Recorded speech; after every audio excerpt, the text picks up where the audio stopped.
Hello दोस्तों, कैसे हैं आप। दोस्तों आज हम बात करेंगे वर्ग 2 की पोस्टों को लेकर के। काफ़ी कमेंट आ रहे हैं वर्ग 2 को लेकर कि सर हिंदी ले लें, साइंस ले लें, सोशल साइंस ले लें, इनके पद कम आते हैं तो हम मोटिवेट भी रहें तो कैसे रहें। दोस्तों ये विडंबना है कि जो सब्जेक्ट जैसे कि ये मैथ और साइंस दोनों को ही बराबर मानता हूँ, तो दोनों की जो पोस्टें आनी चाहिए बराबर ही आनी चाहिए। जहाँ तक भाषा की बात करें, हम हिंदी की बात करें या इंग्लिश की बात करें, दोनों ही बराबर हैं और दोनों की पोस्टें जो है बराबर आनी चाहिए। तो इसकी मांग 2018 से लगातार जारी है, क्योंकि उस समय भी आप स्वयं देखें कि कुछ सब्जेक्ट की पोस्टें ना के बराबर थीं जो 100 के अंदर ही ख़त्म हो जाती थीं। जैसे उर्दू की बात करें, साइंस की, सोशल साइंस की, हिंदी की, इनकी पोस्टें जो थी वो 100 के अंदर ही ख़त्म हो जाती थी और मांग भी लगातार जारी रही। लेकिन जो डीपीआई से अपडेट मिलते रहे वो आप सभी के सामने हैं। जैसे कि यदि मैं उस समय की जो उन्होंने रिप्लाई दिया था वो आपसे शेयर करूं तो वो ये है आपकी 2018 जब भर्ती आई थी और हिंदी और साइंस के कम पद आए थे, तो यहाँ पर पूछा गया था, जैसे आप देख रहे हैं, जो श्री एस रिजवी जी थे, संयुक्त संचालक शिक्षक भर्ती डीपीआई, उनसे ये सवाल पूछे गए थे। उन्होंने क्या उत्तर दिया आपके सामने है। जैसे उनसे पहला सवाल पूछा गया कि शिक्षक भर्ती में आरटीई नियम के विपरीत विज्ञान और हिंदी को कम वरीयता दी है, तो उन्होंने जो रिप्लाई दिया था वो ये था कि वरीयता क्रम में गणित और विज्ञान दोनों पहले क्रम पर हैं। चूँकि गणित का शिक्षक विज्ञान पढ़ा सकता है, इसलिए हमने विज्ञान को नीचे रखा है। अब आप स्वयं सोचें दोस्तों, यहाँ पर जो विज्ञान के स्टूडेंट हैं उनके साथ कितनी बड़ी नाइंसाफ़ी होती है कि वो उसमें क्वालिफाइड भी हैं और अच्छे नंबर भी लाए हैं, लेकिन उनकी पोस्टें नहीं रखी जाती। तर्क ये दिया जाता है कि जो गणित का शिक्षक है वो विज्ञान पढ़ा सकता है। आगे आप देखेंगे कि हिंदी को तीसरी की बजाय छठे नंबर पर रखा है, जबकि अंग्रेजी को दूसरी वरीयता दी है। तो उन्होंने कहा कि देखिए ऐसा है, हिंदी तो कोई भी पढ़ा सकता है, अंग्रेजी को इसलिए ऊपर रखा है ताकि भाषा सुधार हो। तो दोस्तों कुल मिलाकर इंग्लिश में भाषा सुधार हो, ये तो अपने आप में सही है और जायज़ भी है दोस्तों, क्योंकि अभी जो रिजल्ट ख़राब हुआ है वो सबसे ज़्यादा आपके इंग्लिश और मैथ को ही लेकर हुआ है। खासकर इंग्लिश में जो है स्टूडेंट काफ़ी कमज़ोर हैं। लेकिन ये तर्क देना कि हिंदी तो कोई भी पढ़ा सकता है ठीक नहीं है, क्योंकि हिंदी भी एक विशेष भाषा है और इसके लिए विशेष टीचर की आवश्यकता होती है। तो दोनों की तुलना करना अपने आप में ठीक नहीं है। हिंदी की जितनी वरीयता है उतनी ही इंग्लिश की है और दोनों की ही टीचर रखे जाने चाहिए और दोनों के पद समान होने चाहिए।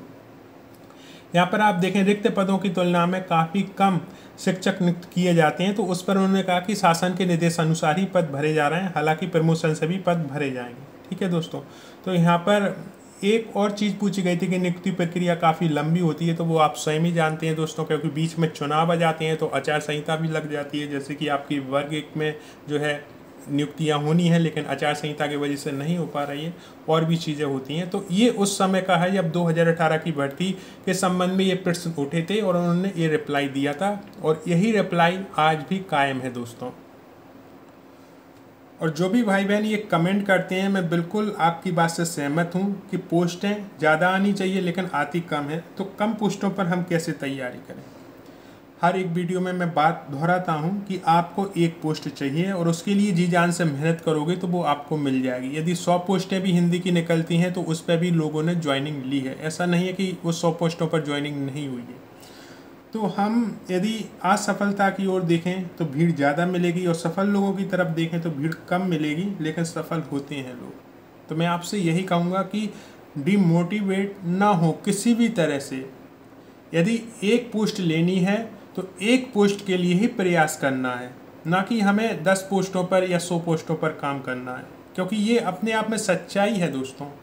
जो पद हैं आगे चल के कम से कम होते जाने हैं और आप देखेंगे कि अभी जितने पद निकले उससे कम आगे चल के निकलेंगे। जैसे वर्ग 1 की बात करते हैं तो 2018 की तुलना में 2023 के आप पद देखेंगे वर्ग 1 के, तो बहुत बड़ा डिफरेंस आपको देखने को मिलेगा।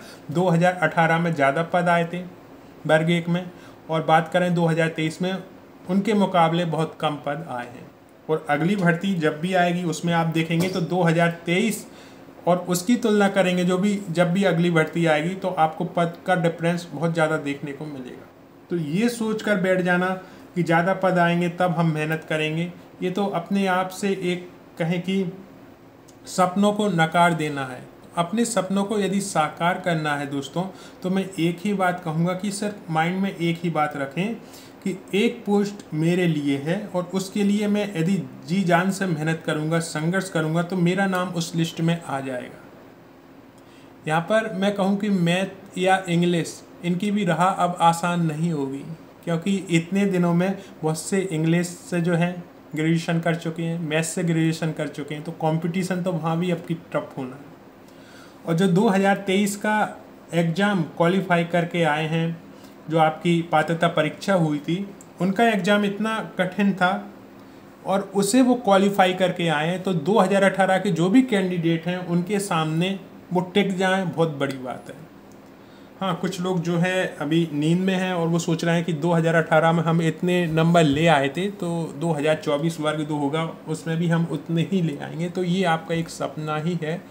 इस सपने को हकीकत में लाने के लिए आपको संघर्ष करना पड़ेगा बहुत ऊंचे लेवल का, क्योंकि जो 2023 पात्रता परीक्षा पास करके वर्ग 2 के कैंडिडेट आए हैं, उनका जज्बा और जुनून बहुत ऊंचा है। जैसे कि मैंने हिंदी का ही एक उदाहरण दिया था और मैंने एक वीडियो बनाया था उस पर, तो एक भाई ने कमेंट किया था कि सर मैं 150 में से 139 नंबर लेके आया हूँ और जो भर्ती परीक्षा होगी उसमें भी मैं बेस्ट करूँगा। अब आप सोचें कि किस लेवल की तैयारी होगी उनकी, कि उन्होंने बिल्कुल शेयर किया था अपनी पूरी की पूरी जो भी उनके नंबर हैं। आप कभी मैं हो सकता है कि इस पर कमेंट करें, तो मैं कहूँगा कि जब ऐसे लोग हैं, ऐसे पढ़ने वाले हैं, तो उनका ही सिलेक्शन होना है, क्योंकि वो एक कठिन एग्ज़ाम में जब 139 नंबर लेके आ रहे हैं 150 में से, तो 100 में से जाहिर है वो बहुत अच्छे नंबर लेके आएंगे। वही मैं आपसे कहूँगा कि हारना नहीं है, हमें ये देखना है कि 100 में से हम कितने नंबर ला सकते हैं। यदि आपने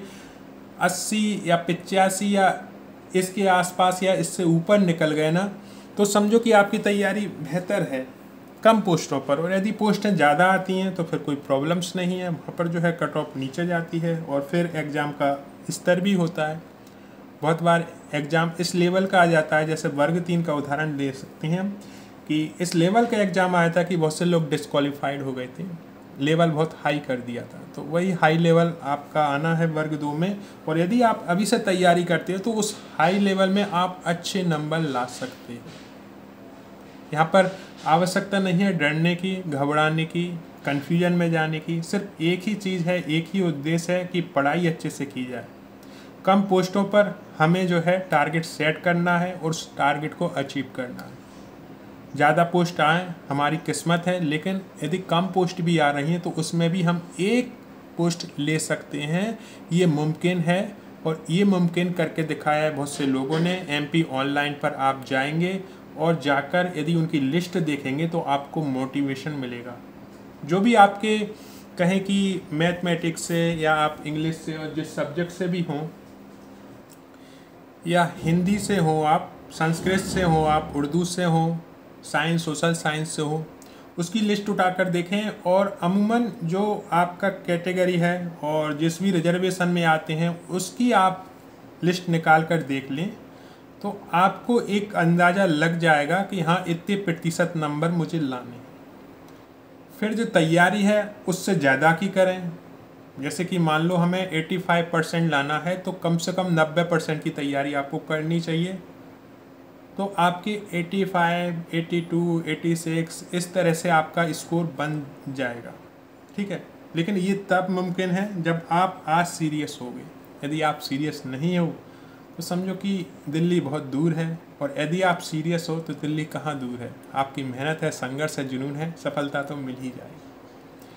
आपको और कोई भी प्रॉब्लम्स आ रही है डेफिनेटली आप कमेंट बॉक्स में लिखें, अगले वीडियो में उन्हें ज़रूर क्लियर करूँगा। ये वीडियो सूचना मात्र था, आपने इसे देखने के लिए इतना समय निकाला उसके लिए दिल से धन्यवाद।